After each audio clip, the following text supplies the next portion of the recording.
Account খুলতে এসেছিল তাদেরকে চেনেন আপনি? না চিনিনি, কিন্তু আজকেও আসার কথা আছে জহিরুল অ্যাকাউন্ট খোলার লেগে। ম্যাডাম! ডক্টর, পেশেন্ট কেমন আছে?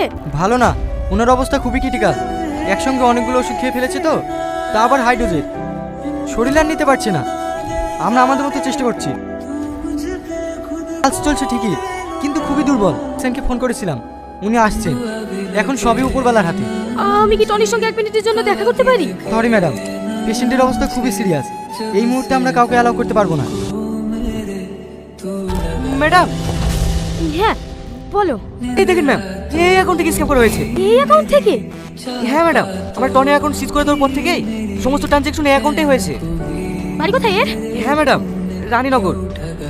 ঠিক আছে, ওখানকার লোকাল থানায় ইনফর্ম করো, আমরা এক্ষুনি বেরোবো। ঠিক আছে ম্যাডাম।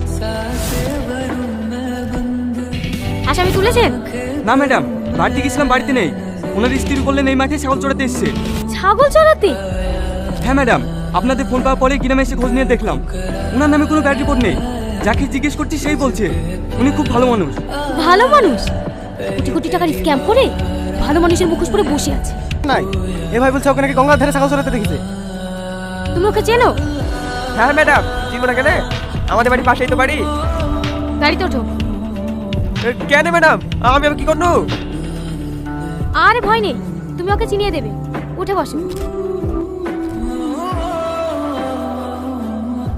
ওই দেখো লোকটা। এ রাজু, এত পুলিশ মাঠে ইনকোয়ারি করতে এসছে না? এসছে আমার কাছে। ওই কপাল যদি খাসিটা লেগে নাকি?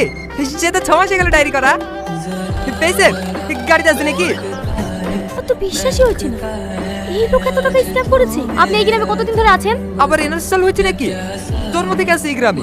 কথা বলেন তো, আপনি কি সত্যি স্ক্যাম করেননি? কিসের কথা বলছিস সেটা তো আমি বুঝতে পারছি না। অ্যাকাউন্ট থেকে আপনার অ্যাকাউন্টে বেআইনি ভাবে 65 কোটি টাকা স্ক্যাম করা হয়েছে। তুই কি বলছো মা? আমার তো অ্যাকাউন্টই নাই। 2 সপ্তাহ আগে অ্যাকাউন্ট করে তো বলি লোক এসেছিল, তাও তো হয়নি। ওটা কোন ডেটে ওপেন করে দেখো তো। হ্যাঁ ম্যাডাম, 24 মে। যারা আপনার অ্যাকাউন্ট খুলতে এসেছিল তাদেরকে চেনেন আপনি?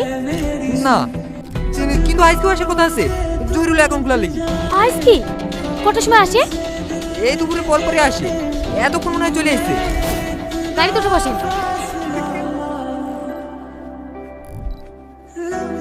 দেখেনি? হ্যাঁ, খুব পেটে ব্যথা হচ্ছে।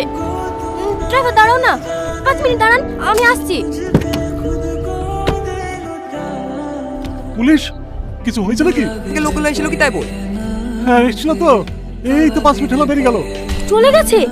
হ্যাঁ ম্যাডাম, আমার আঙুলের ছাপ দিতে থেকে একটা ফোন করলো, আর আগামাগি করে কম্পিউটার সব গুছিয়ে চলে গেল। কিছু বুঝতে পারছেন ম্যাডাম? আমরা যেখানে আসছি ওরা আগে থেকেই খবর পেয়ে গেছে। হ্যাঁ স্যার, ওদের ভিতরে একটা চশমা পরা ছেলে ছিল, ওই ছেলেটা বলছিল পুলিশ আসছে, তাড়াতাড়ি পালা। রাজীব, তাড়াতাড়ি গাড়ি স্টার্ট করো, ওরা এখনো বেশি দূর যেতে পারেনি। ম্যাডাম, চাচাকে অ্যারেস্ট করবেন না? আরে তুমি একটা সিম্পল জিনিস বুঝতে পারছো না? এরা অপরাধী না, এদের আইডি নিয়ে অন্য কেউ ক্রাইম করছে। আর শুধু আমাদের ডিপার্টমেন্ট না, ব্যাংক থেকে শুরু করে যত সরকারি দপ্তর আছে সবাই এর সঙ্গে জড়িত। আমরা ফালতু ফালতু এদের পিছনে ছুটছি। তাড়াতাড়ি গাড়িতে ওঠো, ব্যাংকের লোককে ধরতে পারলেই এই স্ক্যামের মাস্টার মাইন্ডকে আমরা ফাঁসি দড়িতে ঝোলাতে পারি। ম্যাডাম ম্যাডাম ম্যাডাম, কোন দিকে যাবো? যেদিকে যাই আর কোনো লাভ হবে না। আচ্ছা শাহিন, আমরা যে এখানে এসেছি, আমরা ছাড়া আর থানার কে জানে? তো রাকেশ জানে। রাকেশ? তার মানে ওদেরকে খবর আমাদের মধ্যে থেকে কেউ দিয়েছে। হ্যাঁ ঠিক বলেছেন ম্যাডাম, আমাদের মধ্যে থেকে কেউ ইনফরমেশন লিক করেছে, না হলে ওরা খবর পাবে কি করে? হ্যাঁ, কিন্তু আর বেশি দিন লুকিয়ে থাকতে পারবে না। চলো।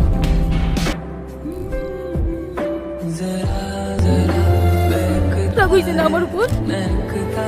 হবেই তো, যাকে তুমি এত ভালোবাসো সেই তো তোমাকে বিশ্বাস করেনি। তুমি বারবার আমাকে বোঝানোর চেষ্টা করেছো, তাও আমি আমার টনিকে বিশ্বাস করিনি। অনেক খারাপ, অনেক কষ্ট দিয়েছি তোমাকে, এই হাত দিয়ে কষ্ট দিয়েছি না? কি হলো ম্যাডাম? কিছু না। হাত কাটলো কিভাবে? সিস্টার দেখেন না, ম্যাডামের হাত দিয়ে রক্ত পড়ছে। দেখি কতখানিটা কেটে গেছে। একবার প্লিজ, একবার তাকাও। রানীনগর থেকে একটা লোক আপনার সঙ্গে দেখা করতে এসেছে। রানীনগর থেকে? আচ্ছা ঠিক আছে, পাঠিয়ে দাও। এই লিস্টগুলো সাইনকে করে রাখতে বলবে, আগামীকাল কোর্টে পাঠাতে হবে। ঠিক আছে ম্যাডাম। শুধু আপনাকেই বলবো। ঠিক, এবার বলো। সেদিন আপনারা আমাদের গ্রামে গিয়েছিলেন না, আমাকে আতরের ছাগল নিয়ে যেতে বললেন। হ্যাঁ, ওই ছাগলটার ভিতরে একটা ছাগল ওই পাটের জমির মধ্যে ঢুকে পড়েছিল। আমি ছাগল ছাড়া খুঁজতে গিয়ে দেখি আরে মাঠে এসে আপনার সাথে কথা বলছি। আপনি ব্যাংকের লোককে ফোন করে তাড়াতাড়ি পালিয়ে যেতে বলেন, না হলে আপনি ধরা পড়ে যাবেন। Thank you boss. ওদেরকে দাঁড়িয়ে দিয়ে আমাকে একবার ফোন করুন, তারপর আমি এখান থেকে যাব। আপনার ডিপার্টমেন্টের লোকই এই সমস্ত খবরগুলি পাচার করে। সাথী